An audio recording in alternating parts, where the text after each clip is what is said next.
The tension in Sterling and Rose's executive boardroom could have cut diamonds. Through the floor-to-ceiling windows of our Manhattan headquarters, the city sparkled like the precious gems we built our reputation on. But today that sparkle felt more like shattered glass. My name is Emma Rose, and at 34, I was about to be publicly executed from the luxury jewelry empire I'd helped build over the last decade. Not that my mother-in-law, Victoria Sterling, would ever acknowledge my contributions. The evidence is irrefutable, Victoria declared, her perfectly manicured hand gesturing to the financial reports spread across the mahogany table. Over $3 million in inventory discrepancies under Emma's supervision. Missing diamonds. Unauthorized transactions. I sat quietly, watching the faces around the table. The board members, mostly Victoria's longtime friends, avoided my gaze. My husband James, Victoria's only son, stared at his hands, his wedding ring catching the light. The same ring I'd personally designed when we merged our family's jewelry businesses through marriage 7 years ago. And most damning, Victoria continued, her voice dripping with artificial concern. Suspicious transfers to a Swiss bank account. I thought about the real documentation hidden in my personal safe, the actual transaction records, the evidence I'd spent months collecting. Victoria had no idea that her own greed had laid the perfect trap. Do you have anything to say in your defense? Robert Phillips, our CFO and Victoria's closest ally, asked with barely concealed satisfaction. I opened my laptop pretending to review the doctored reports they presented. In reality, I was sending a pre-written email to Marcus Chen at Deloitte's Forensic Accounting Division, the one who'd been quietly building a case for the past 6 months. Only that it seems you've made up your minds, I replied calmly. Though I'm curious about one thing. Have you shared these findings with our partners at the Swiss National Bank? Victoria's perfectly Botox forehead creased slightly. That's not necessary. This is a family matter. Of course it was. Because the Swiss National Bank's scheduled audit would reveal something very different from Victoria's carefully crafted narrative. The vote will now commence, Robert announced. As per company bylaws, a 2/3 majority is required to remove an executive officer. I watched as hands raised around the table, remembering my father's words when I first joined the jewelry business. In this industry, trust isn't just about relationships, it's about documentation. Every diamond, every transaction, every decision leaves a trail. With 11 votes in favor and 1 abstention, Robert declared, glancing at James, Emma Rose is hereby terminated from her position as Chief Operating Officer of Sterling and Rose, effective immediately. Victoria didn't even try to hide her triumph. Security will escort you out. And don't think about taking anything. All your files are now company property. I gathered my belongings with deliberate calm. They were so focused on their victory, they hadn't noticed what I hadn't brought to the meeting. No external drives. No documents. Nothing that would alert them to what was coming. One small detail, I said, pausing at the door. The quarterly audit from the Swiss National Bank is scheduled for Monday. I usually handle those. We're quite capable of managing our own affairs, Victoria snapped. I nodded, thinking of the evidence safely stored with 3 different law firms. Of course. Though you might want to review the Antwerp diamond shipments from last quarter, particularly the ones that never quite made it to our inventory. Victoria's face remained impassive, but her fingers tightened on her Hermes scarf. Are you threatening me? Not at all. Just looking out for the family business, one last time. The elevator ride to my office felt like descending through the stages of grief, except I wasn't grieving. Every step had been calculated, every reaction anticipated. My phone buzzed, Marcus confirming receipt of my signal.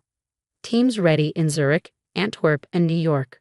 Waiting for your green light.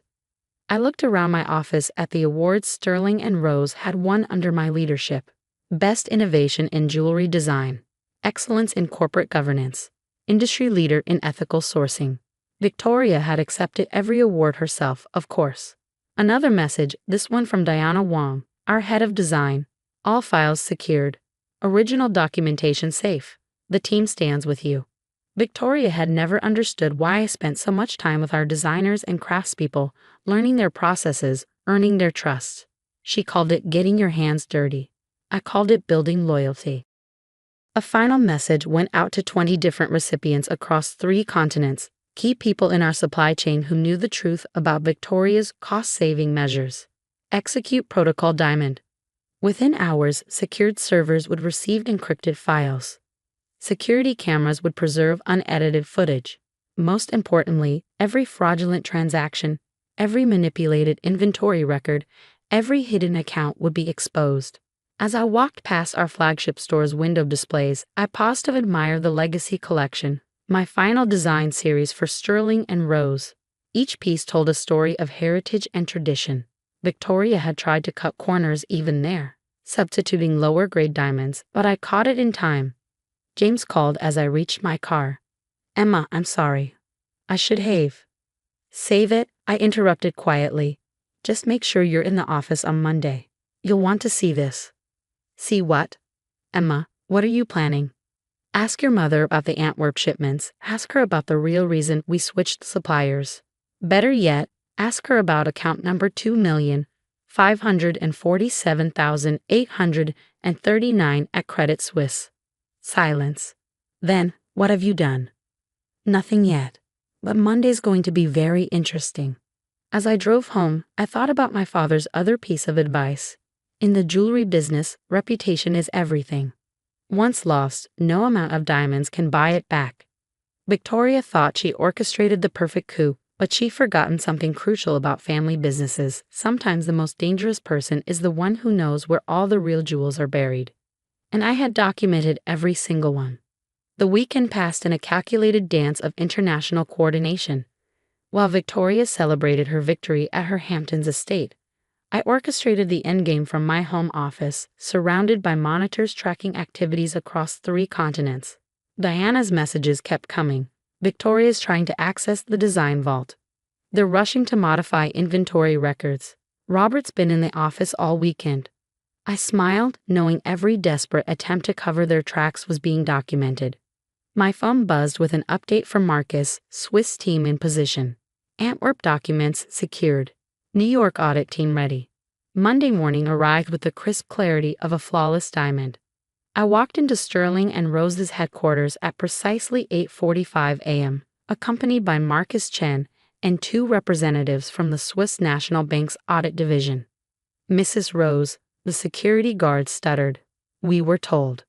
"They're with me," I interrupted, holding up my still-active security badge. Victoria had been too busy celebrating to handle such details. "Emma," Victoria's voice cracked through the lobby. "You have no authority to be here," actually said Werner Schmidt, the lead Swiss auditor. Mrs. Rose's presence was specifically requested, given her role in identifying certain irregularities in international transactions. Victoria's perfectly composed face flickered. Behind her, Robert Phillips appeared, looking like he hadn't slept in days. "This way," I said to the audit team. "We should start with the Antwerp shipping records." The next 4 hours systematically dismantled Victoria's carefully constructed fraud. The missing diamonds hadn't disappeared under my supervision. They'd been deliberately misdirected through a complex network of shell companies, all leading back to private accounts controlled by Victoria and Robert.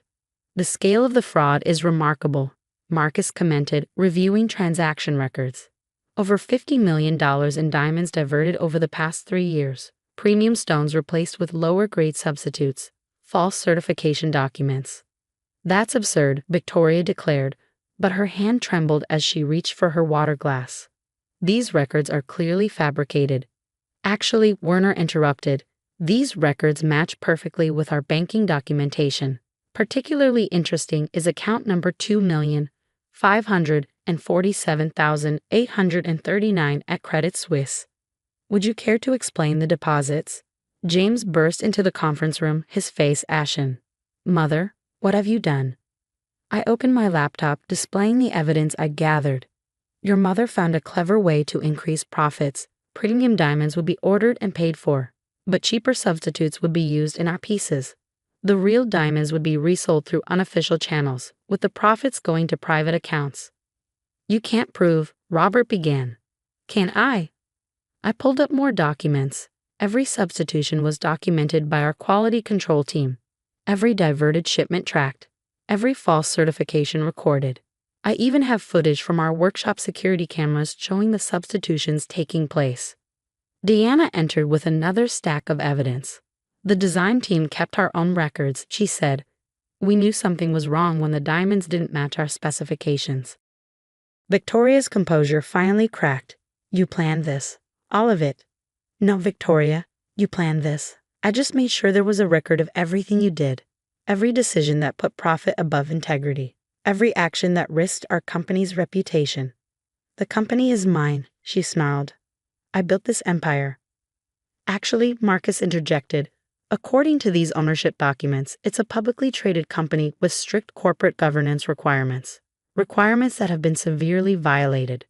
The next few hours brought waves of revelations. The Swiss National Bank froze multiple accounts. Interpol was notified of the international fraud aspects. The board was hastily reconvened. The situation is unprecedented, our corporate counsel explained to the stunned board members. The evidence of fraud is overwhelming. The company's reputation can be salvaged, I interrupted, but only with immediate action and complete transparency. Victoria and Robert were suspended pending criminal investigation. The board, facing potential liability themselves, voted unanimously to reinstate me as COO with expanded powers to implement reforms. James found me in my office later that evening. You knew, he said quietly. For how long? I suspected when she started changing suppliers without justification. I knew for certain when Diana showed me the diamond substitution records. I paused. The only question was whether you were involved. He shook his head. I trusted her. We all did. Trust without verification is just willful blindness, I replied, quoting my father again. The next months were intense. We implemented new authentication protocols throughout our supply chain. Every diamond was independently certified, every transaction transparently documented. Diana's design team was empowered to maintain strict quality standards. The press coverage evolved from scandal to redemption story. Sterling and Rose emerges stronger after fraud discovery, read one headline. Ethical luxury. How one executive saved a jewelry empire, said another. 6 months later, I stood in our main workshop, watching our artisans at work. The legacy collection had been completely remade, this time with the premium diamonds it deserved. Just like your father would have wanted, Diana said, admiring a particularly intricate piece. Our stock price had initially plunged but recovered as confidence in our new transparency measures grew. More importantly, we were creating pieces we could be proud of again. Last week, a young jewelry designer asked me how to maintain integrity in an industry built on trust. Remember, I told her, sharing my father's wisdom, every diamond tells 2 stories, its own and the story of how it was handled. Make sure both stories can bear scrutiny. Victoria and Robert eventually pleaded guilty to multiple fraud charges. James filed for divorce, unable to reconcile with his mother's betrayal. The Hamptons estate was sold to help pay restitution. As I write this from my office overlooking Fifth Avenue, I can see customers in our flagship store, trusting us once again with their most precious moments. Each piece that leaves our workshops now carries a unique blockchain verification code, my innovation to ensure this never happens again. Sterling and Rose continues to grow, but now with transparency at its core. Because as my father always said, in jewelry, like in life, true value isn't just about what sparkles on the surface, it's about integrity all the way through. Every morning, before the store opens, I inspect our latest pieces just like my father taught me, checking quality, verifying authenticity, ensuring every diamond tells a story we can be proud of. Because sometimes protecting a legacy means being willing to shatter the beautiful illusion to expose the truth beneath. In our case, it wasn't just about jewelry, it was about proving that integrity, once lost, can be restored, but only through unwavering commitment to the truth. The company shines brighter now, but with a different kind of sparkle. Not the false glitter of fraud and deception, but the true brilliance of authentic quality and transparent dealing. And in the end, that authenticity, just like the finest diamond, is both rarer and more valuable than any counterfeit could ever be.